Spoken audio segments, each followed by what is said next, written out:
ಇವತ್ತೊಂದು ರುಚಿಯಾದ ಖಾರವಾದ ಹಸಿರು ಮೆಣಸಿನಕಾಯಿ ಉಪ್ಪಿನಕಾಯಿ ಮಾಡಿ ನಿಮ್ಮೊಂದಿಗೆ ಶೇರ್ ಮಾಡ್ತಾ ಇದ್ದೀನಿ.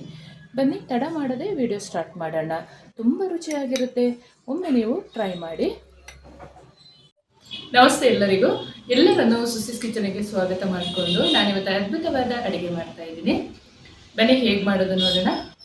ನಾನು ಮಾಡುವ ಅಡುಗೆಗಳು ನಿಮಗೆ ಇಷ್ಟ ಆಗ್ತಿದ್ರೆ ದಯಮಾಡಿ ಸಬ್ಸ್ಕ್ರೈಬ್ ಮಾಡಿಕೊಂಡು ನಿಮ್ಮ ಫ್ರೆಂಡ್ಸ್ ಆ್ಯಂಡ್ ಫ್ಯಾಮಿಲಿಗೆ ಹೆಚ್ಚು ಶೇರ್ ಮಾಡಿ, ಲೈಕ್ ಮಾಡೋದನ್ನು ಮರಿಬೇಡಿ.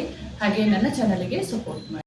ಒಂದು 1/4 kg ಹಸಿಮೆಣಸಿನಕಾಯಿಯನ್ನು ತಗೊಂಡು ಇವತ್ತು ಒಂದು ಒಳ್ಳೆ ಉಪ್ಪಿನಕಾಯಿಯನ್ನು ಮಾಡಿಕೊಳ್ಳೋಣ. ತುಂಬ ಚೆನ್ನಾಗಾಗುತ್ತೆ ಹಸಿರು ಮೆಣಸಿನಕಾಯಿ ಉಪ್ಪಿನಕಾಯಿ. ಒಮ್ಮೆ ನೀವು ಟ್ರೈ ಮಾಡಿ. ನೀಟಾಗಿ ಬಟ್ಟೆಯಲ್ಲಿ ಒರೆಸಿ ಇಟ್ಕೊಂಡಿರಬೇಕು.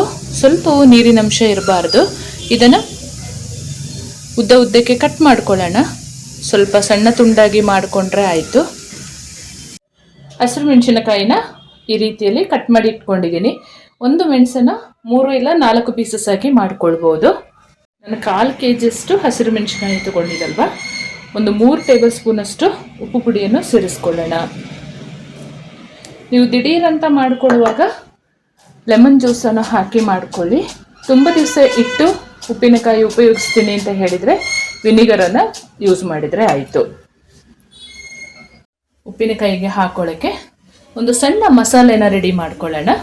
ಒಂದು ಪಾತ್ರೆ ಬಿಸಿಗೆ ಇಟ್ಕೊಂಡಿದ್ದೀನಿ. 1 ಚಮಚದಷ್ಟು ಸಾಸಿವೆ, ಒಂದು ಅರ್ಧ ಚಮಚದಷ್ಟು ಮೆಂತ್ಯ ಕಾಳು, 1 ಚಮಚದಷ್ಟು ಸೋಂಪು ಕಾಳು, 1 ಚಮಚದಷ್ಟು ಜೀರಿಗೆ, ಒಂದು 1/4 ಟೀ ಸ್ಪೂನಷ್ಟು ಅಜವೈನನ್ನು ಸೇರಿಸ್ಕೊಂಡು ಚೆನ್ನಾಗಿ ಫ್ರೈ ಮಾಡ್ಕೊಳ್ಳೋಣ. ತುಂಬ ಚೆನ್ನಾಗಾಗುತ್ತೆ. ಈ ರೀತಿಯ ಉಪ್ಪಿನಕಾಯಿ ಎಲ್ಲ ಮಾಡಿ ಇಟ್ಕೊಂಡ್ರೆ ಸಾರೆಲ್ಲ ಇಲ್ಲದಿರುವಾಗ ತುಂಬ ಚೆನ್ನಾಗಾಗುತ್ತೆ. ಬಿಸಿ ಅನ್ನದ ಜೊತೆ ಟೇಸ್ಟ್ ಮಾಡಬೇಕು. ಹಾಗೆಯೇ ನನ್ನ ಚಾನಲ್ಗೆ ನೀವು ಫಸ್ಟ್ ಟೈಮ್ ವಿಸಿಟ್ ಮಾಡಿದರೆ ಪ್ಲೀಸ್ ಸಬ್ಸ್ಕ್ರೈಬ್ ಮಾಡಿಕೊಂಡು ಬೆಲ್ ಬಟನನ್ನು ಕ್ಲಿಕ್ ಮಾಡೋದನ್ನು ಮರಿಬೇಡಿ. ನಾನು ಯಾವುದೇ ಹೊಸ ವಿಡಿಯೋ ಹಾಕಿದರೂ ಕೂಡ ನಿಮಗೆ ಫಸ್ಟು ನೋಟಿಫಿಕೇಷನ್ ಬರುತ್ತೆ. ಹಾಗೆ ನಿಮ್ಮ ಫ್ರೆಂಡ್ಸ್ ಆ್ಯಂಡ್ ಫ್ಯಾಮಿಲಿಗೂ ಹೆಚ್ಚು ಶೇರ್ ಮಾಡೋದನ್ನು ಮರಿಬೇಡಿ.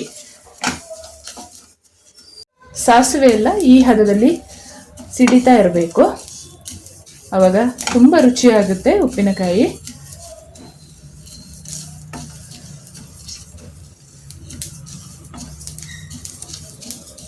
ಸಾಕಿದು ಸ್ಟವ್ ಆಫ್ ಮಾಡಿಕೊಂಡು ತಣ್ಣಗಾದ ಮೇಲೆ ಸ್ವಲ್ಪ ತರಿಯಾಗಿ ಪೌಡ್ರ್ ಮಾಡ್ಕೊಳ್ಳೋಣ. ಸಣ್ಣ ಮಿಕ್ಸಿ ಜಾರ್ ತಗೊಂಡು ಇಲ್ಲಿ LG ಹಿಂಗನ್ನು ಸೇರಿಸ್ಕೊಳ್ತಾ ಇದ್ದೀನಿ, 1 ತುಂಡಷ್ಟು. ಇದನ್ನು ಈ ಮಸಾಲೆ ಜೊತೆನೇ ಪುಡಿ ಮಾಡ್ಕೊಳ್ಳೋಣ. ತುಂಬ ಚೆನ್ನಾಗಾಗುತ್ತೆ.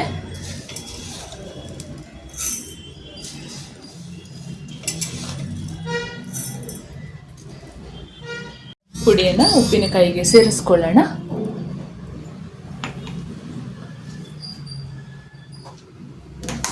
ಒಂದು ಅರ್ಧ ಚಮಚದಷ್ಟು ಹಳದಿ ಪೌಡ್ರನ್ನ ಹಾಕೊಳ್ಳೋಣ.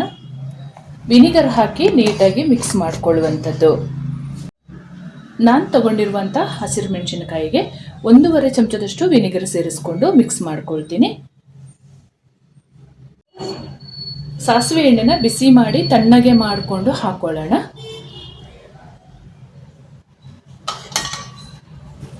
ನೀಟಾಗಿ ಒಂದು ಮಿಕ್ಸ್ ಕೊಡೋಣ.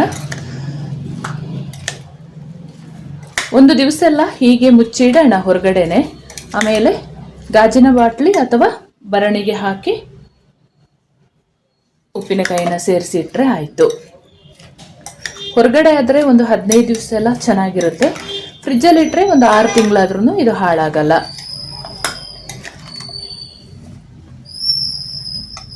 ಉಪ್ಪಿನಕಾಯಿ ಮಾಡುವಾಗ ಯಾವತ್ತು ಸಾಸಿವೆ ಎಣ್ಣೆ ಬಳಸಿ ಮಾಡಿದರೆ ತುಂಬ ಟೈಮು ಕೆಡದಂಗೆ ಕೂಡ ಇಡ್ಬೋದು. ಹಾಗೆ ರುಚಿ ಕೂಡ ಬಹಳ. ಹಾಗೆ ನಾನು ಮಾಡುವ ಅಡುಗೆಗಳು ನಿಮಗೆ ಇಷ್ಟ ಆಗ್ತಿದ್ರೆ ದಯಮಾಡಿ ಸಬ್ಸ್ಕ್ರೈಬ್ ಮಾಡಿಕೊಂಡು ನಿಮ್ಮ ಫ್ರೆಂಡ್ಸ್ ಆ್ಯಂಡ್ ಫ್ಯಾಮಿಲಿಗೆ ಹೆಚ್ಚು ಶೇರ್ ಮಾಡೋದನ್ನು ಮರಿಬೇಡಿ. ಹಾಗೆ ಲೈಕ್ ಮಾಡಿಕೊಂಡು ವಿಡಿಯೋ ವಾಚ್ ಮಾಡಿ. ಮುಂದೆ ಅದ್ಭುತವಾದ ಹೊಸ ರುಚಿಯ ಅಡುಗೆಯೊಂದಿಗೆ ನಿಮ್ಮನ್ನು ಭೇಟಿ ಮಾಡ್ತೀನಿ. ಅಲ್ಲಿವರೆಗೂ ತುಂಬ ಹೃದಯದ ಧನ್ಯವಾದಗಳು. ಒಂದು ದಿವಸ ಹಾಗೆ ಇಟ್ಟು ಇದನ್ನು ಬಾಟ್ಲಿಗೆ ಸ್ಟೋರ್ ಮಾಡುವಂಥದ್ದು.